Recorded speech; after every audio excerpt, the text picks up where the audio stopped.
Muy buenas tardes, yo soy Aribel Contreras y les doy la más cordial bienvenida a una emisión más aquí en Eco Internacional por Change TV. Y porque ustedes nos los pidieron es que hoy hemos vuelto a traer a un invitado que ya había estado con nosotros hace 2 meses, pero que como el programa que grabamos en aquella ocasión ha sido el más visto de todos los programas en Eco Internacional, recibí correos, mensajes por WhatsApp, donde me decían que qué invitado de lujo, que qué interesante programa, ha tenido una gran cantidad de reproducciones, sobre todo en Facebook. Es que pues me tomé la libertad de volver a agarrarle ahí un huequito a la agenda de nuestro invitado de hoy, y me refiero nada más y nada menos que al embajador David Nájera, el presidente de la Asociación del Servicio Exterior Mexicano. Bienvenido, embajador, ¿cómo estás? Muy bien, y muy agradecido por tus palabras y por el aprecio que le muestras tanto a la SEM como a mi persona. Gracias. No, al contrario, embajador, la verdad es de que de verdad es increíble la calidez que te quieren y que te dan tus colegas, y no nada más te conocen dentro del Servicio Exterior Mexicano, sino inclusive gente de afuera. Le encantó el programa que hicimos y por eso es que en esta ocasión me encantó que podías aceptar el que compartamos con el auditorio, derivado a que cada 8 de noviembre se celebra el Día del Diplomático o Diplomática, y por ende pues es una celebración sumamente relevante para todos los integrantes del Servicio Exterior Mexicano. Y pues quién mejor para platicar de quiénes son, por qué es relevante y la apuesta que debemos de tenerle en México desde diferentes trincheras a todos tus colegas que tanto te admiran y que tantos comentarios cuando subí en las redes sociales el programa hacían sobre tu persona. De verdad, muchas gracias por volver a venir, embajador. Te agradezco mucho, es un honor y es una gran oportunidad. Lo digo para el referente del gremio, y lo digo porque la diplomacia es una profesión que se desarrolla con relativa discreción, aunque a veces somos indiscretos y a veces, sobre todo en esta época ya con los medios, pues ciertamente tenemos mucho más exposición, pero la sustancia sigue siendo la negociación, y la negociación usualmente es a puertas cerradas, ¿no?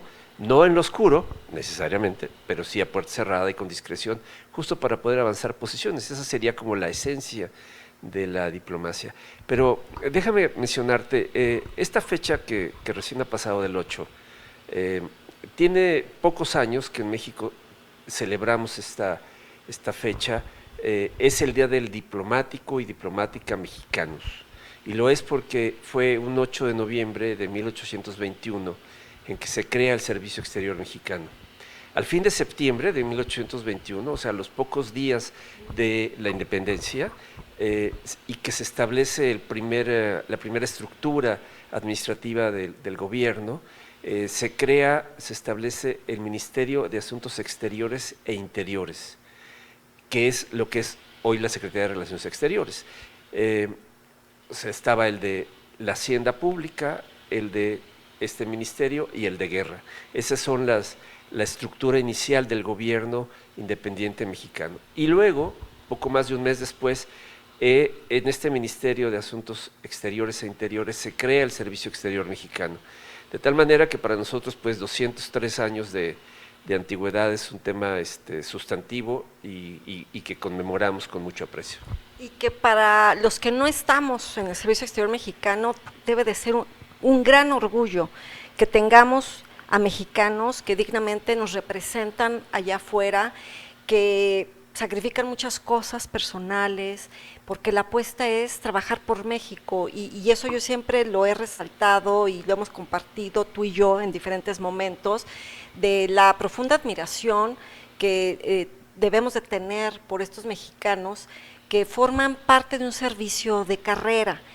Y qué bueno, y me encanta que haya un día para ustedes, para poner a la atención algo que a veces es tan invisible y que debemos de hacerlo visible, porque pues quienes están en los reflectores son los políticos, los que hacen escándalos, aquellos que no son miembros del Servicio Exterior Mexicano, pero que pudieron llegar y colarse a algún puesto y algún cargo dentro de la Cancillería mexicana porque estuvieron en campaña, porque son padrinos, porque son ahijados, porque son favores que se deben. Tampoco están en los reflectores estos integrantes del Servicio Exterior Mexicano que día con día están frente a una computadora trabajando y en muchas ocasiones haciéndole el trabajo a aquel embajador o embajadora que ponen y que no tiene la más remota idea, pero que pues siempre va a haber gente que sí sabe y que termina haciendo el trabajo.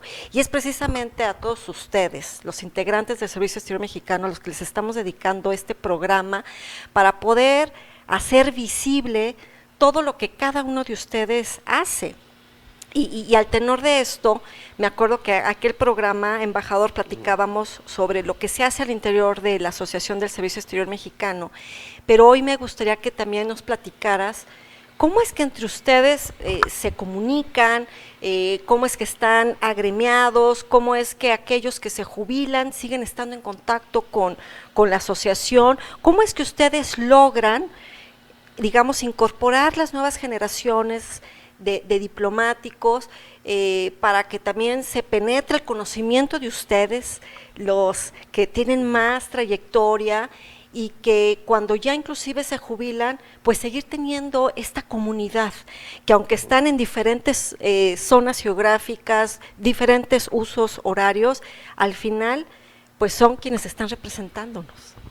Mira, por un lado, esta es una carrera que tiende a parecer muy individualista porque es la carrera de cada uno frente al escalafón, sus exámenes para ascender, su desarrollo particular y sus méritos para lograr esos ascensos, sus relaciones con sus jefes, todo eso va marcando pues la carrera de cada uno, pero es muy colectiva porque en realidad los retos de todos nosotros son muy parecidos, tal vez la diferencia es sobre todo las características geográficas del lugar en el que estás en un momento dado, pero los retos, vicisitudes, cuestiones familiares son muy parecidos y muy compartidos. Entonces, la asociación creo que algo de lo que logra es pues un diálogo entre gente que, ¿cómo te diré? Yo conozco a mucha gente pues de nombre, pero sé de lo que han hecho, pues por un lado viendo su currículum, ya sé dónde estuvo, entonces ya sé qué hizo y con quién le tocó y más o menos qué pasó, pero si no lo conozco en lo personal, seguro que tenemos una docena de conocidos que hemos trabajado, contactado en algún momento a lo largo de nuestras carreras. Entonces, la relación es en la práctica mucho más cercana. Procuramos en los procesos de formación, cuando los aspirantes a ingresar a la rama técnico-administrativa o diplomático-consular están ya en el Matías Romero, en la Academia Diplomática, normalmente nosotros, es decir, la asociación imparte varias sesiones, ¿no? Incluyendo algunas sobre planeación de vida, que nos acompaña usualmente uno o una cónyuge que nos explica la vida del cónyuge, ¿no? Para complementar la perspectiva familiar y que ayuda a que se den cuenta que su carrera no es solo de ellos, sino que llevan en el equipaje literalmente a la familia y eso tendrá retos particulares. Tenemos una sesión que trata de planeación financiera para que se prevén con tiempo suficiente su propio retiro, una actitud de inversión, porque pensemos esto, la mayoría de los miembros del servicio pasan casi toda su vida fuera del país, entonces cuando regresan pues no tienen una propiedad o en algún momento compraron un pequeño departamento y cuando regresan son más y ya no caben en ese departamento, o cuando van para el retiro ese departamento, eso que compraron pues ya no es lo que necesitaban y enfrentan retos financieros. Entonces, lo que tratamos es de orientar en estas sesiones a los futuros colegas a ver y asegurar estas características tanto de un perfil profesional como sobre todo los impactos familiares y personales de planeación para una carrera que puede ser de 30 a 40 años. Entonces, esos son algunos de los espacios. Tenemos un seminario permanente con colegas en retiro, en donde producimos fichas temáticas que están vinculadas con la experiencia de cada uno, y ese material lo hacemos llegar al Instituto Matías Romero para su uso y lo conocen en otras áreas de la Secretaría, de tal manera que puede ser un complemento analítico de alguien que vivió circunstancias similares, no exactamente iguales, pero que puede dar una opinión ya más desinteresada, más despolitizada o más fuera de la circunstancia específica que a veces te limiten tus opiniones, ¿no? Entonces, estos colegas que están en este seminario con gusto participan de esta sapiencia y busca coadyuvar a la toma de decisiones de la propia Secretaría. Y qué bueno que nos lo hace saber de esa manera tan clara, tan puntual, para también entender cómo es que ustedes buscan hacer, como yo decía hace rato, una comunidad. Y por eso yo hablaba tanto de que pues la mayoría de las veces no los vemos, no los conocemos. Entre ustedes sí, por supuesto, y creo yo que la labor de alguien que está dentro del Servicio Exterior Mexicano y que busca poco a poco ir subiendo escalafones, pues hay gente que de verdad es gente de altísimo nivel, pero también hay los innombrables, embajador. También de repente, de verdad yo digo, ¿cómo es que llegaron? ¿Cómo es que lograron abrir esa puerta y que pues también deja muy mal parado el Servicio Exterior Mexicano, no porque todos tengan que pagar los platos rotos de solo algunos, pero sí es un hecho, y lo digo abiertamente y con la plena convicción de mis palabras, que también hay muchos que entraron al Servicio Exterior Mexicano porque tenían el examen, porque entraron por palancas o porque ni siquiera hicieron examen, les dieron la plaza en automático, y ha habido una gran cantidad de casos, situaciones, escándalos y demás de gente que sí es miembro del Servicio Exterior Mexicano y que la verdad es que dan pena ajena y demás. Y entonces esto me permite, embajador, preguntarte, ¿cómo brillar en un mundo tan competido?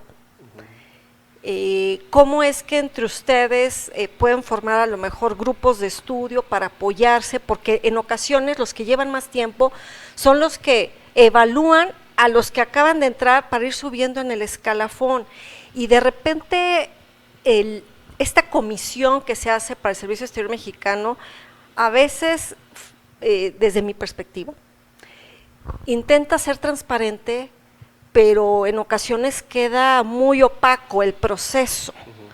¿Cómo es que ustedes van, digamos, avanzando? ¿Cómo es que forman parte de las nuevas generaciones, no solamente a nivel formativo, sino también a quienes les permiten aprobar su siguiente escalafón, pero que al mismo tiempo no haya estas rencillas o que tu colega te diga, oye, tú no me apoyaste para subir, o por el hecho de que no soy tu amigo o amiga, no subí? O sea, ¿cómo lidiar entre ustedes inclusive este tipo de fricciones a nivel personal por este proyecto personal que tan atinadamente destacas, pero que al mismo tiempo se sabe que pues ustedes están ahí haciendo su trabajo? Porque es curioso y es ahí a veces hasta complejo entender el sistema de cómo hacen las comisiones, cómo trabajan de la mano con el Instituto Matías Romero, que por cierto aquí hace meses atrás estuvo el embajador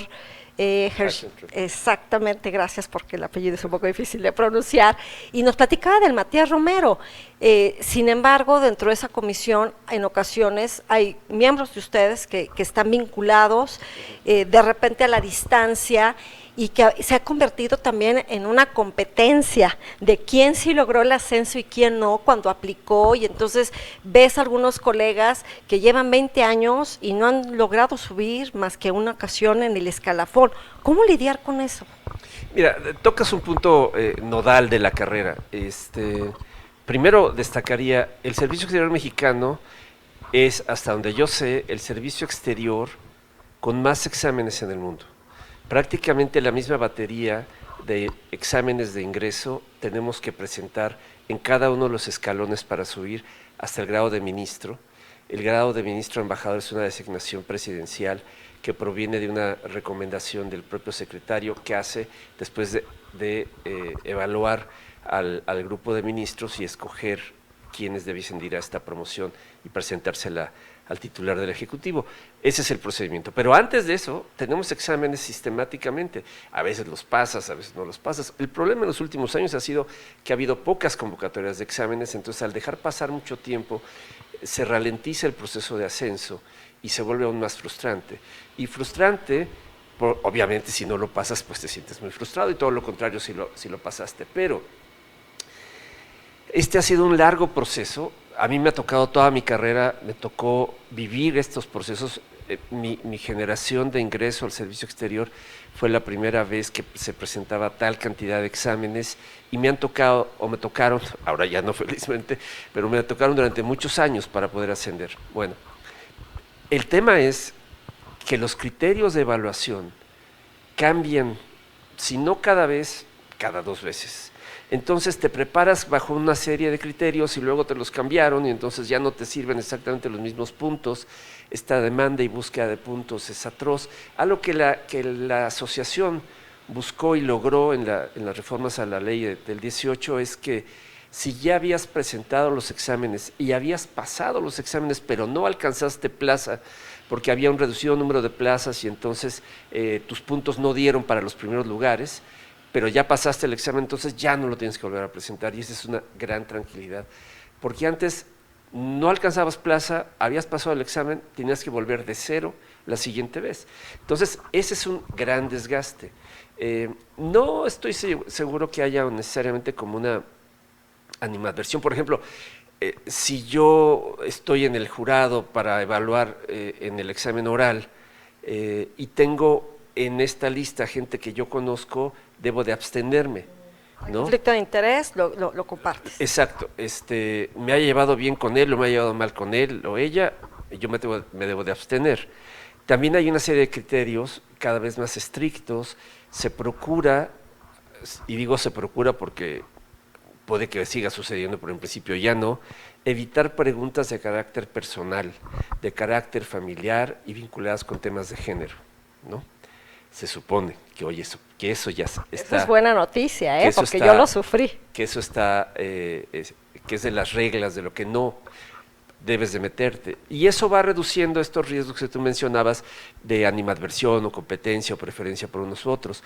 Hay 2 tipos de miembros del servicio exterior en esencia. Uno es los que entramos por concurso público, al que está abierto a cualquier ciudadano o ciudadana, con un título universitario de ciencias sociales, básicamente, y el otro es aquellos que son designados políticamente, no solo los embajadores, sino el antiguo alto rango político de algún estado de la República que quiere llevarse a su antiguo secretario particular y que pugna porque lo designen junto con él, y que se va temporalmente junto con él.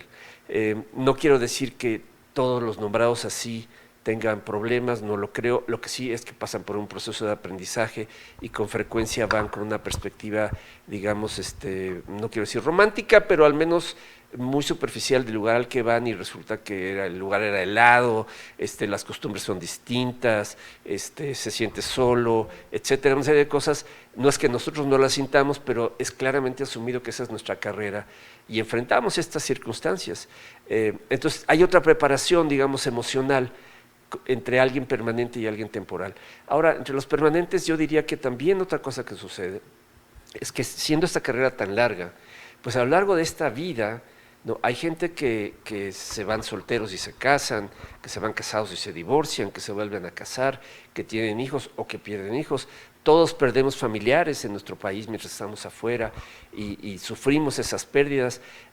Cada vez más los casos de madres o padres solteros o divorciados, divorciadas con hijos, o el cuidado de los mayores, y cuidar a los mayores a 3,000 kilómetros de distancia es un poquito más complicado que en la colonia siguiente de donde vives. Entonces, estas circunstancias pues pesan mucho en el ánimo. No quiero con eso justificar nuestra conducta, pero quiero decir simplemente que todos estas diplomáticas y diplomáticos viven las presiones y tensiones que cualquier otra persona vive a lo largo de su vida, magnificadas por el hecho de pasarlo básicamente solo y a distancia, asumido eso como un riesgo profesional. Tampoco lo digo como si fuera un sacrificio, es una característica de esta profesión y así hay que asumirlo.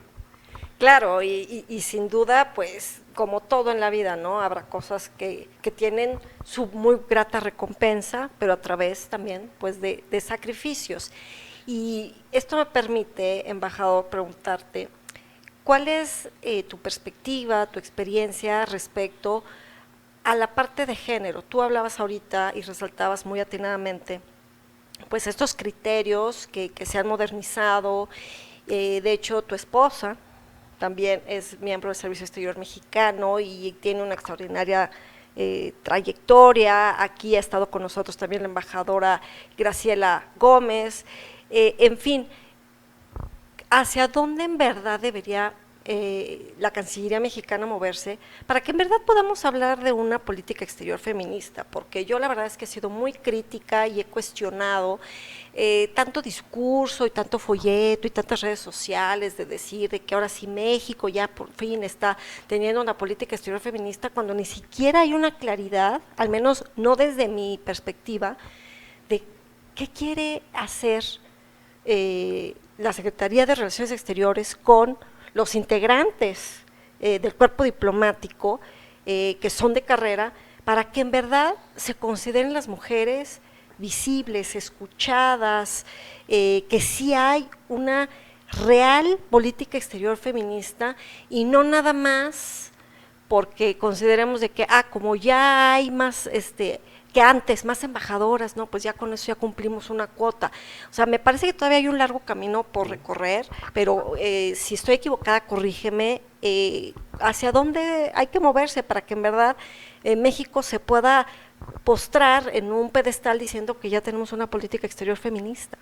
Bueno, mira, yo creo que son dos temas y que la Secretaría ha estado en los años anteriores demasiado empecinada en observar, en hacer patente la igualdad en cantidad de miembros del servicio, como si eso fuera la política exterior.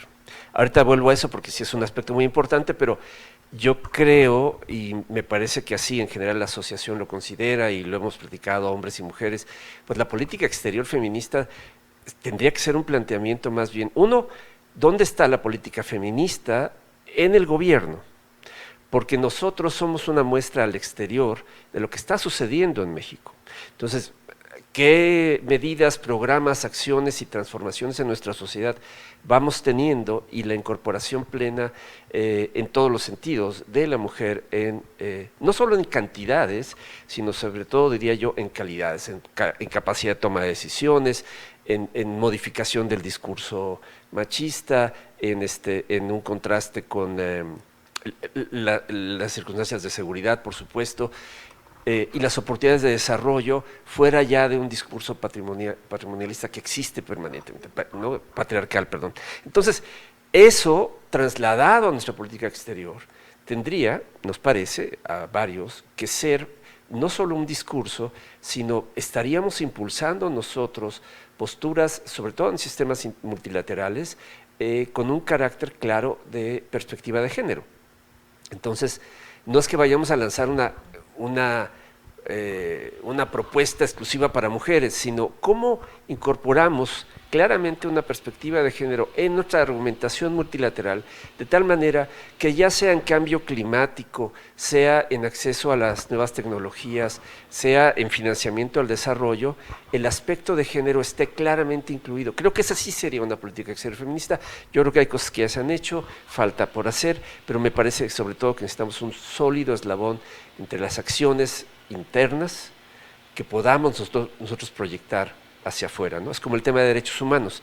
Si nosotros mantenemos una alta cuota de violación a los derechos humanos en México, difícilmente seremos vistos como campeones en defensa de los derechos humanos en el resto del mundo, ¿no? Es una contradicción y en la que hemos estado en arriba y abajo en diversos momentos en los últimos 20 años. Ahora, la otra parte de género, que tiene que ver con tu pregunta ya específicamente de la carrera, fíjate, hay porcentualmente más mujeres en el servicio exterior mexicano que en el servicio sueco, como contraste. Son muy pocas, son el 31 y 32% del total de los integrantes del servicio, y están bastante identificadas circunstancias objetivas y subjetivas que necesitan transformarse dentro de la Secretaría para lograr un mayor avance en los ascensos. Déjame solamente añadir que justo en la asociación tenemos un programa de mentoría, tú has escuchado de él, para promover que chicas universitarias se planteen un futuro de entrada a la carrera. O sea, identificamos claramente que habiendo miles de mujeres estudiando relaciones internacionales hoy en México, el porcentaje de ellas que se plantean ser diplomáticas no es muy alto, y no lo es por todo otro tipo de barreras que no tienen que ver con el desarrollo profesional. Y lo que mostramos en este programa es que sí es posible, y lo encabezan 4 brillantes mujeres exitosas embajadoras que han además desarrollado una vida personal, familiar, etcétera, y que lo hicieron antes de que esto empezara a transformarse, de tal manera que ellas acompañaran a ese grupo de chicas. Claro, y la verdad es que muchas felicidades por hacer ese programa, porque me parece que es el comienzo de algo todavía mucho más amplio y más profundo, embajador, y como ya estamos en la recta final de nuestro programa, me gustaría preguntarte, ante la coyuntura internacional que estamos viviendo, ante pues una nueva agenda que supongo que hay con la nueva administración federal en nuestro país, ¿cómo ves tú de cuáles son los desafíos desde el canciller hacia los diplomáticos y diplomáticas mexicanas, pero también de estos desafíos que ustedes como miembros del Servicio Exterior Mexicano se estarán enfrentando ante una nueva agenda global por la llegada de Donald Trump a la Casa Blanca, y que seguramente el tablero mundial se estará moviendo y que desde Cancillería se tendrá que tejer finamente objetivos nuevos? Mira, sin duda la llegada de Trump plantea un reto enorme. Creo que veremos un incremento de actividades en nuestro sistema consular en Estados Unidos, dentro del límite legal de lo que podemos hacer. Creo también que este es otro de esos momentos en los cuales tenemos que ser muy activos fuera de la esfera inmediata con Estados Unidos, justamente para consolidar otro tipo de alianzas, seguir impulsando proyectos multilaterales. Yo creo que hay que ponerle recursos económicos a nuestra acción multilateral, de tal manera que podamos parcialmente suplir lo que se vendrá, que será una disminución de fondos norteamericanos, estadounidenses, en muchas de las actividades multilaterales. Y eso afectaría cosas que nos interesan mucho, como temas de cambio climático, nuevas energías, etcétera. Entonces, ese tipo de temas, derechos humanos, la agenda es grandísima, necesitamos ser más activos y no solo declarativos, y para ser activos se requieren recursos económicos. Ese es un reto presupuestal en una coyuntura muy complicada, pero ese sería en el querer ser, digamos, ¿no? O sea, que si tú la forma, pero no en el fondo. Sí, tú me preguntaste qué haríamos, yo propondría eso. ¿Qué podamos hacer? Te puedo asegurar que el conjunto de los miembros del Servicio Exterior, ellas y ellos, estarán a la altura, como lo han estado históricamente, y que enfrentaremos las circunstancias, sobre todo con inteligencia, argumentación, porque finalmente sigue habiendo mucha gente que nos escucha en Estados Unidos y ahí tenemos que buscar aliados. Claro que sí, muchísimas gracias por tomarte el tiempo para venir aquí al estudio de Change TV. Muchísimas gracias, embajador David Nájera, por tomarte el tiempo de poder explicar, compartir con todo nuestro auditorio, pero sobre todo para poder pues conmemorar tan importante este Día del Diplomático y Diplomática mexicanos, porque son quienes nos representan en momentos y en desafíos pues bastante abismales. Así que muchísimas gracias. ¿Y dónde te encuentran? ¿Cuáles son tus redes sociales, embajador, y los de la ASEM? Pues sobre todo a través de ASEM, @ASEM, o www.asemx.org. Muy bien, pues ya tienen los datos para que contacten a la Asociación del Servicio Exterior Mexicano. Y pues les recuerdo que tenemos una cita el próximo miércoles, 3 de la tarde, aquí en ECO Internacional, donde tu voz es el eco del acontecer mundial. Yo soy Aribel Contreras, mis redes sociales @Aribel Contreras, o bien como Aribel Diplomatic. Hasta pronto.